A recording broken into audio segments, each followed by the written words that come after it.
So nocturnal enuresis. Um, why my choice of topic? Um, Bedwetting, in the layman's terminology, is quite worrisome in any child beyond age 5. You know, caregivers, parents, friends would worry if any individual still wets the bed, especially at night or during the day when they are asleep. Okay, and so I thought that it was topical enough to share.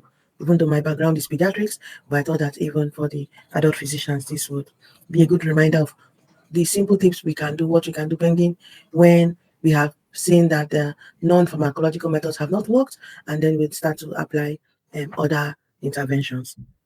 So my slides, I would be going through um, using this agenda. I will do an introduction and then discuss risk factors and what we should do next. So as a way of introduction, bedwetting, of course, I said is simply put, wetting, involuntary wetting during sleep. Some people will call it nighttime incontinence.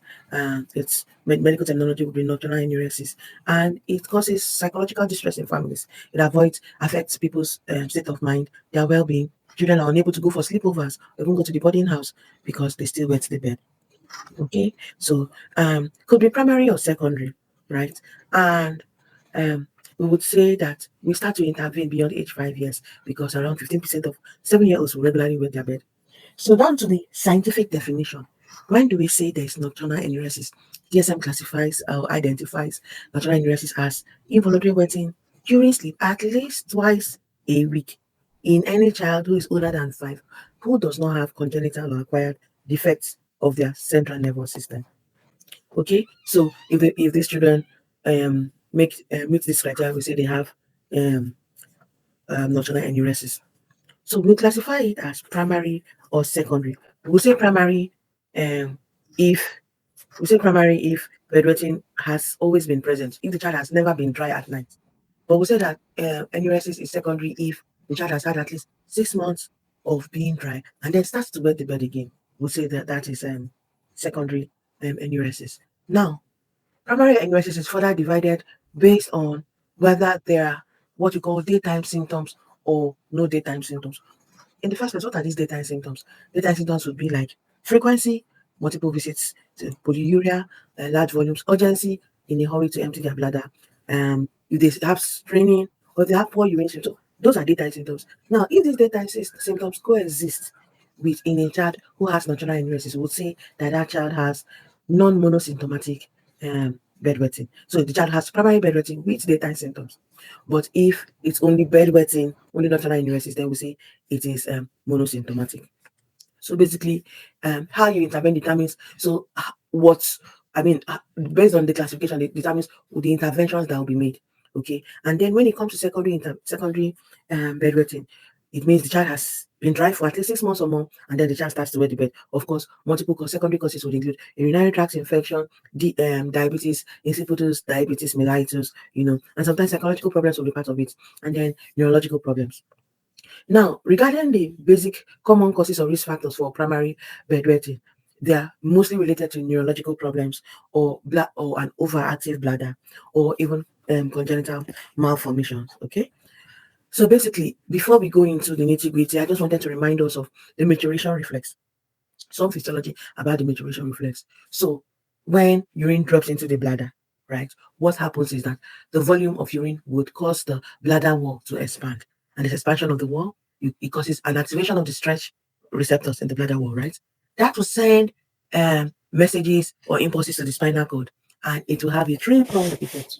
What will happen is that the sympathetic activity will be reduced, and then there's an increased firing of the parasympathetic nerves, and then a reduced firing of the somatic nerves. The tail end is that urine should leave that bladder. And how does urine leave that bladder? With a decreased sympathetic activity, that's reduction in the sympathetic nerve firing. What will happen is that there will be relaxation of the internal urethral sphincter. And then, of course, the internal urethral sphincter now opens. With the increased firing of the parasympathetic nerves, what will happen is that the detrusor muscles contract, and when it contracts, the internal sphincter opens. And then, of course, with reduced firing of the somatic nerves, the external urethral sphincter opens. So the summation effect is that urine drops. Okay. So anything that affects any of these physiologic pathways would affect the way the individual empties the bladder. Okay. So Some of the causes of the primary, especially the primary enuresis, would be related to the fact that the individual's bladder does not stretch enough to hold all the wee they need, all the wee that they make, and so urine escapes. Okay, or the other reason might be that that individual makes too much of ADH, vasopressin, or the tissue does not respond to vasopressin. What is vasopressin? Antidiuretic hormone produced in the hypothalamus. It is the hormone that should act in the kidneys to cause the body to reabsorb water. So anti-diuresis, preventing diuresis. So if the individual does not make enough anti-diuretic hormone, it means the individual will be making too much urine. So the volume of the urine exceeds the capacity of the blood. And so it is either the individual doesn't make enough of that hormone or that the kidneys are not responding to the hormone being produced. The sum effect is that this individual will be wetting the bed. Another cause might also be some sleep arousal problems. So people with sleep disorders or obstructive sleep apnea, or especially children with enlarged adenoid tonsils that's causing some sleep apnea. Those children would have sleep problems, and then they do not wake up when their bladder sends that signal. Okay, so discussing risk factors. So I have talked about sleep being a problem, sleep arousal problems, and sleep disorders, especially children with very large adenoids or tonsils. Also, nocturnal enuresis is more common in boys. Okay, there's a 2-to-1 predominance. And then, of course, children with developmental delay and learning difficulties. Of course, this is understandable because it is even difficult to tolerate them in the first place. So the ability to understand timings to the toilet, understand what is happening in their body, all of that will affect how they control urine. Also, children who have constipation would be at risk of having bedwetting almost all the time. Or children who have bladder dysfunction, of course, that the trousseau muscles aren't working the way they should work, and then they bedwet. And then family history, nocturnal enuresis. If you take a good history, you see that either father or mother had nocturnal enuresis up till adolescent period. So a detailed history would help us identify if this is primary or secondary, and help us identify if this is primary with daytime symptoms or primary without daytime symptoms. And then, of course, other secondary causes that I have not mentioned would be like sickle cell disease, because they will have what we call hypostenuria. Of course, gastrointestinal infections, pinworms, constipation would also cause the child to have bedwetting. And congenital abnormalities of urinary tracts, like an ectopic urethra. The child will just not be controlling the bladder. Urine will just be spilling at any time, okay? All right. So basically, we are going to be taking a detailed history. What should our history contain? Our history should contain part of what you'll be asking in the history is onset. When did it start? When did it become a problem? How old is this child? Because I mean, if the child is 3 years or 4 years and parents are worried, to be like, go home. There's nothing to worry about. But if the child is like 8 years, you begin to worry. The child has the heart problems developing, developmental delay. All those things, as I have elucidated, are important. Then you want to find out if the presence and absence of those daytime symptoms. Do they have constipation? Are they always running to the toilet? Are they polyuric? Are they losing weight? All those will give us telltale signs that something sinister might be happening. Are they having problems in school? Are they having headaches? And all of that. Now, you want to also take a detailed bladder history, bladder emptying history, and rectum emptying history. So, what do I mean by that? You want to find out how many times in a week does the child wet the bed, number of nights in a week. Remember, the DSM definition says at least 2 times a week in a child who does not have neurological problems. So, number of nights in a week, important history, number of times in the night. And then, are they sensitive to when they wet the bed? Some children, they wet the bed, the moment they wet the bed, they have stood up. While some children do not even recognize that they have wet the bed. So it is important to know what their response to these bedwetting episodes are like. And then the times of the night it occurs. Okay. Yes. And then, of course, history of the sleep quality if they snore at night. Then you want to take a fluid history. Do they take all their drinks throughout the day? Or do they drink mainly after school hours? There are children who go to school with a full bottle and come back with a full bottle of water back home, and it looks like they take most of their drink after school hours. Those children are likely to have more bedwetting than children who spread their drinking habits throughout the day. Also, if they have problems, symptoms, other symptoms like abdominal pain, temperatures, of course, you'll be thinking about urinary tract infection. Okay. And then bowel habits, constipation, like I told you, is a very important risk factor for bedwetting. And then you want to know about the home situation. Where is the toilet? Do the child know where the toilet is? Is there access to it? Are you with me?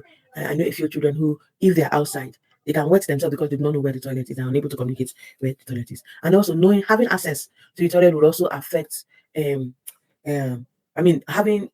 the sleeping environment where the child is, does the child share a bedroom? That will also affect your choice of intervention. For example, if we need to use bed alarms, So a detailed history is important, sleep routine. And then of course a detailed examination. The examination, basically a complete neurological examination. You want to examine the ENT, ear, nose, and throat. You want to also establish that there's no fecal mass, and of course examining the anus. Now, for most cases, we do not need to investigate. Of course, the history will guide us into our choice of investigation. So if the history is pointing towards a secondary cause, then of course we'll need to investigate. For example, a child that's losing weight, drinking a lot, peeing a lot, you're interested in blood sugar. Okay. A child that has temperatures, peeing a lot, low abdominal pain, you're interested in doing the urinalysis and all of that. Then, to the nitty-gritty of the matter, what do we do? Where do we intervene? The first thing is that in the first instance, you want to reassure the child and the family about nocturnal enuresis. Okay, you want to reassure the child that this is the family and the child that this is self-limiting. The child should not be punished for it. You would want to give them what we call a 2-week diary. They'll keep a 2-week diary, and that diary they're keeping intake of fluid, they're keeping their bedwetting episode frequency, and they're keeping their toilet patterns, their bowel emptying patterns. 2 weeks. If they keep bring that diary to clinic, then it provides clarity for you as the clinician on what we are dealing with. Are we dealing with primary or secondary causes? Should we be intervening? Okay. And part of what we might do is that they might even need to be weighing their pull-ups or their diapers that they use. So 3 things. They are documenting fluid intake, they're documenting bedwetting episodes, and they're documenting toilet habits. Okay. And then the other advice would be that they would need, of course, a healthy diet, adequate food intake. That will help sort out the constipation aspect of it. And then, of course, for the teenagers and adolescents who are tempted to be taking caffeine-based drinks, no caffeine-based drinks allowed.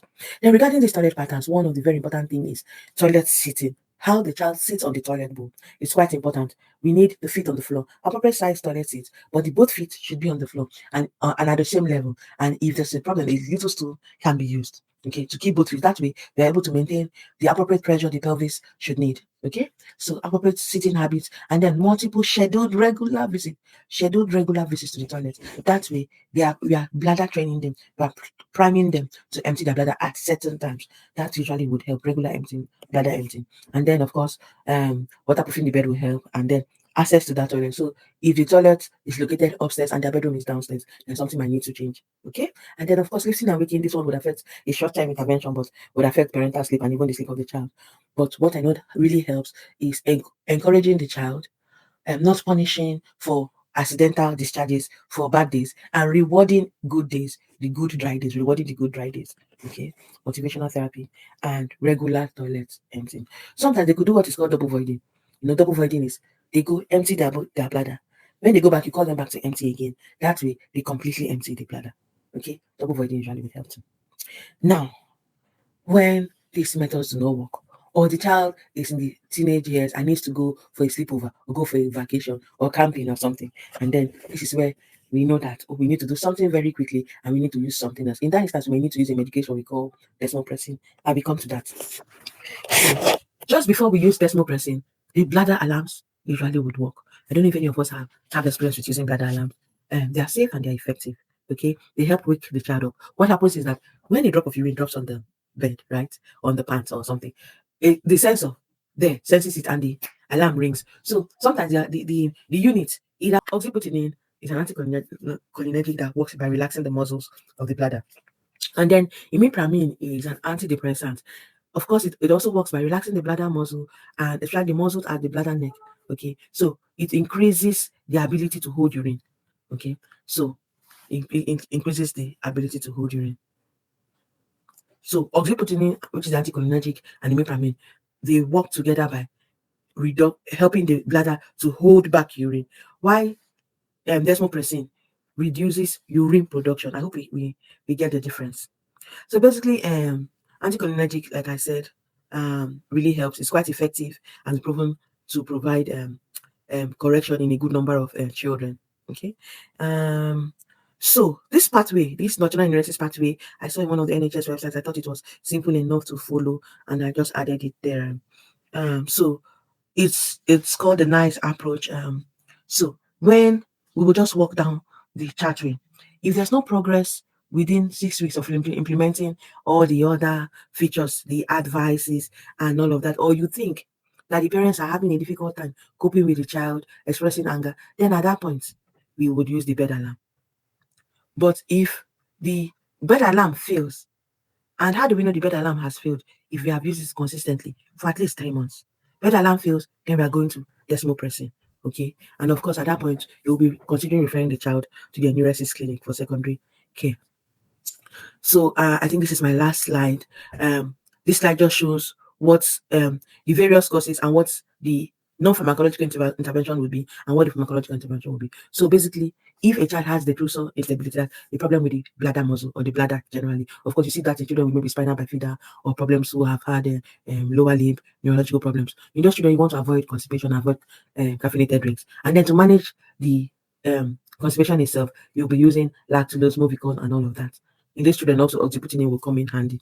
Then the same thing for neurogenic bladder. And then for children with diabetes insipidus, it's in these children that decimal pressing will come in quite handy. And of course, there's some instructions with using decimal pressing because you would want to control their fluid intake, especially few hours before bedtime. Remember, it is reducing urine production, so you do not want the child to be overloaded with fluid because the drawback will be like the risk of fluid overload. So basically, and these are my references. I will stop here.